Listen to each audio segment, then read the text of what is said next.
وقضى ربك ألا تعبدوا إلا إياه وبالوالدين إحسانا إما يبلغن عندك الكبر أحدهما أو كلاهما فلا تقل لهما أف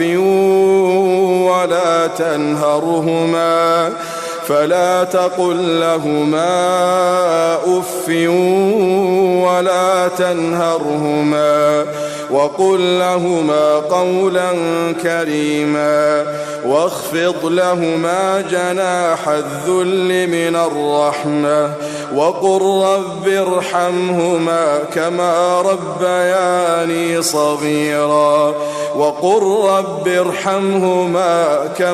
ربياني صغيرا زما عزت مندو حاضرین او اوریدونکو مسلمانانو ورونو،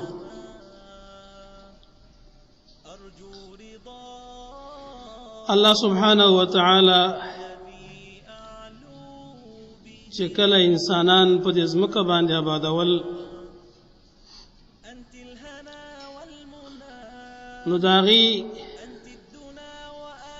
د آبادۍ طریقه الله سبحانه وتعالى په طریقه د توالد او د تناسل کړه چې د هغوی دپاره مور او پلار پیدا کړل او په دغه طریقه باندې د دنیا په انسانانو باندې آباده شوله. کله چې الله سبحانه وتعالی د دې انسانانو دا نظام په دې طریقه باندې کړی دی چې هغه د توالد او د تناسل مور او پلار د هغې نه اولادونه او بیا داسې چې د ټولو انسانانو بنیاد هغه آدم علیه السلام او حوا علیه السلام چې دا دنیا همدغسې ټول نظام الله همدغسې روان کړی د انسانانو. په دې کې د الله سبحانه وتعالی خپل حکمتونه، خپل اسرار، خپل رازونه الله تعالی په هغې باندې ښه پوه ده. په دې باندې به نظم د انسانانو په ښه طریقه چلیږي. خو هر کله چې الله سبحانه وتعالی زمونږ او ستاسو د پیدایش او د نورو انسانانو هم دغسې دا سیسټم په دغه طریقه باندې که چې د مور او د پلار دا زمونږ او ستاسو په دنیا کې د وجود دپاره او د بودنۍ دپاره چې موږ او تاسو په دنیا کې موجود کی مور او پلار د دې ذریعه شوه او دا نظام یې دقسې روان کړ. نو الله سبحانه وتعالی موږ ته په دې خبره باندې حکم وکړو او دی را باندې لازمه کړله او دی را باندې فرض کړله چې ګوره هر کله چې ستاسو په دنیا کې د وجود ذریعه او سبب ګوره مور او پلار دی نو د خپل مور او د پلار ګوره ډېر ادب او احترام او د هغوی سره احسان او نیکي کول دا په مونږ باندې لازم او فرض کړل چې تاسو به د مور او پلار سره احسان او نیکي به ورسره کوئ. د قرآن کریم په بشمار آیتونه کې د رسول الله صلی الله علیه وسلم په حدیث مبارکو کې د علماو په اقوالو کې د مور او پلار د احسان طرف ته ترغیب دی، تشویق دی، حکم دی، امر دی چې د مور او پلار سره احسان وکړي او ګوره د دې نه منع کړو ګوره چې د مور او پلار نافرماني به نه کوئ او دی په مونږ باندې لازم او فرض کړله چې د مور او پلار سره احسان کول په تاسو ګوره فرض او لازم دی او کوم نه کړه په غټ جرم کې او په غټه ګناه کې تاسو اخته شوللی. الله سبحانه وتعالی فرمایي وقضى ربک ستا رب دا فیصله کړې ده اے نبی چې الله تعبدو الا ایاه چې بندگی به تاسو نه کوئ د اچا سوا د الله نه، صرف د یو الله بندگی به کوئ. یو خبره دا واورئ دا د رب فیصله ده، دا د رب حکم دی، دا د هغې فرمان دی چې دا فیصله کړې ده او دا حکم یې کړی دی چې الله تعبدو الا ایاه ټول انسانان او پیریانو ته د دې خبرې حکم دی چې د الله نه سوا د بل چا بندگی به نه کوئ، نه د پیغمبر، نه د ولی، نه د بزرگ، د هیچا به نه کوئ. دویم فیصله دا ده وبالوالدین احسانا، د مور او پلار سره به ګوره احسان کوئ. بل فیصله او حکم یې دا دی چې د مور او پلار سره ګوره احسان به کوئ. احسان د مور او پلار سره به احسان کوئ. او بیا خاص کر په داسې وخت کې احسان ته چې هغوی کله بوډاګان شي او سپینګیري شي، عاجزه شي، محتاج شي، هغه وخت کې ستا احسان ته ډېر د هغوی اړتیا او ضرورت دی. په دغه وخت کې به خاصه پاملرنه کې ګوره. خاصه څه وایي؟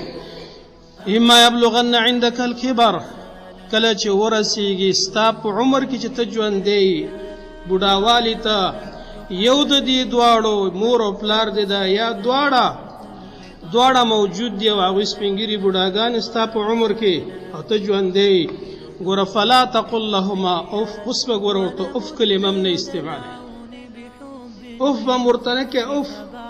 ولا تنهرهما او نه به یې رټې. وقل لهما قولا کریما، مور او پلار سره چې خبرې کوې ګوره ډېر د عزت او د ادب خبرې به ورسره کوې. وقل لهما قولا کریما، ډیر د عزت او د ادب خبرې د خپل مور او پلار سره کوه. وقل لهما قولا کریما. او واخفض لهما جناح الذل من الرحمه، واخفض ښکته خپل مور او پلار ته خپلې وزرې ښکته او د څه د وجې نه چې په هغې باندې ته رحم کې.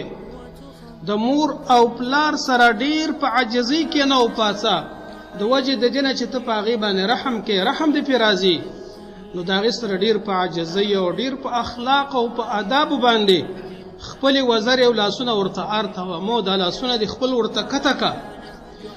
ولې کته کې؟ دغه عاجزي ورته ولې کې؟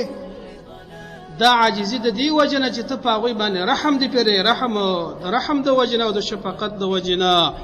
او دا وایه چې رب ارحمهما، یا الله زما په دې مور او پلار ته رحم وکړه، ځکه زما تربیت یې کړی دی په ماشوموالي کې، ماله ډوډۍ، ماله چای، ماله جامې، زما د خوراک او د څښاک او د پوشاک تربیت او نظام یې برابر کړی دی.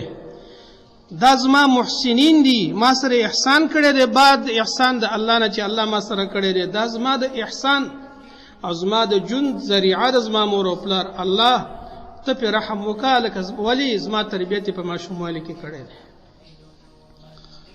الله سبحانه وتعالی بل ځای کې فرمایي ووصینا الانسان بوالدیه، مونږ وصیت کړی دی انسان ته، ګوره مطلق انسان ته، د مور او پلار سره د احسان کولو. خاص کر مور، حملته امه وهنا على وهن وفصاله في عامين ان اشکر لی ولوالدیک الی المصیر. انسان ته مې دا ویلي چې د خپل مور او پلار سره به ګوره احسان کې. خاص کر ستا مور چې ته د هغې ستا حمل د مور په ګېډه کې چې دا هغې پورته کړی دی په کمزورۍ، په ګېډه ګرځول کمزوري، د هغې زیږول کمزوري، دا ټوله سخت او تکلیف ستا مور په تا باندې تیر کړی دی.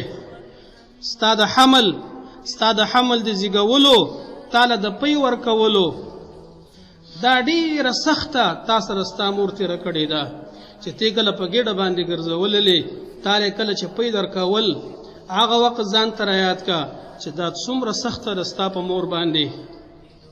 ګوره د دغې مور بدل په ناشکرۍ ادا نه کې، د دغې مور بدل په شکریه او په احسان کولو ګوره پوره که. الله سبحانه وتعالی فرمای چې انشکر لی ولوالدیک الی المصیر. ګوره د مور او پلار شکر وکړه. ګوره سخت در سره تیر کړی ده، تکلیف در سره تیر کړی دی، خاص کر د حمل او د زیږولو او د پی د درکولو ډېره تکلیف تا سره تیر کړی دی. نو د دغې مور هم شکر کوه او زما هم شکر کوه. او آخري راتلل د ما ته دي، دا د تخفیف ټکی دی، الی المصیر، ما ته دې راتلل دي، ګوره زه سره حساب کوم. خو ګوره انسان کله وایي چې د الله مونږ ته ډېر تاکید کوي، کله چې الله سبحانه وتعالی خپل حق ذکر کوي، چې هغه زمونږ رب دی، زمونږ خالق دی، زمونږ مالک دی، زمونږ رازق دی.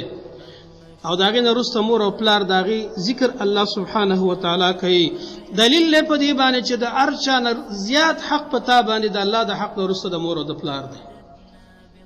او دا دواړه حق ذکر کوي دې دپاره چې انسان دومره د مور او پلار په حق کې د حدودو نه تیر نشي چې د هغې د الله په مقابله کې ودرېږي. الله مقابله کې به نه ودرېږي. څنګه؟ وَإِنْ جَاهَدَاكَ عَلَىٰ أَن تُشْرِكَ بِي مَا لَيْسَ لَكَ بِهِ عِلْمٌ فَلَا تُطِعْهُمَا. کو دا مور او پلار په تا باندې دا زور کوي چې ته شرک وکړه، د الله نافرماني وکړه، نو ګوره په دې کې بوله خبره نه منې. خو سره د دې چې هغه مشرکان دي، وصاحبهما فی الدنیا معروفا، خو بیا به ورسره د دنیا په کارونو کې ورسره ملګرتوب کوه، کومک ورسره کوه او احسان ورسره کوه. او واتبع سبیل من اناب الی، د هغه چا په لاره مزه چې هغه د مور او پلار نافرمان دي، د هغه چا په لاره باندې روان شه چې هغه الله ته ورګرځېدونکي انسانان دي، منیبین دي، الله ته رجوع کوونکي دي، د هغې په خلکو په لاره باندې راشي. الله سبحانه وتعالی فرمایي وَإِذَا أَخَذْنَا مِيثَاقَ بَنِي إِسْرَائِيلَ، بني اسرائیلو ته مې دا خبره کړې وه، مخکنو امتونو والاو ته مې دا خبره کړې وه، تاسو ته هم کوم چې لا تعبدون الا الله وبالوالدین احسانا، بندگی به د هیچا نه کوئ سوا د الله نه، او د مور او پلار سره به څه کوئ؟ د مور او پلار سره به احسان کوئ. دا مې هغوی ته الله تعالی ویلي.